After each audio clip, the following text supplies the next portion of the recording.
দর্শক, আমি যে জমিটিতে দাঁড়িয়ে আছি এই জমিটি ছিল আগুর ধানের জমি। আগুর ধানগুলো তুলে নিয়ে গেছে।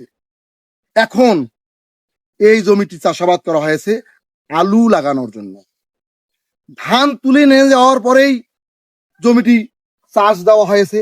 দেখেন এই জমিটি যে অবস্থায় আছে তাতে চাষ করা হয়েছে, অর্থাৎ 4 বার অল্টারনেট করা হয়েছে চাষাবাদ। এখন পূর্ণাঙ্গভাবে তৈরি হয়নি, এটি আরো 2-3 চাষ লাগবে, তাহলে পূর্ণাঙ্গভাবে তৈরি হবে। তখন আলু চাষাবাদের জন্য উপযুক্ত জমি হবে। আপনারা যারা আলু লাগাতে চাচ্ছেন তারা অবশ্যই মাটি সুন্দরভাবে পালিশ করে তারপরে আলু লাগানোর চেষ্টা করবেন। দর্শক, আমি আরিফ চৌধুরী আপনাদেরকে কৃষিমূলক ভিডিওতে দিয়ে থাকি। আপনারা ভালো থাকবেন, সুস্থ থাকবেন। আল্লাহ হাফেজ।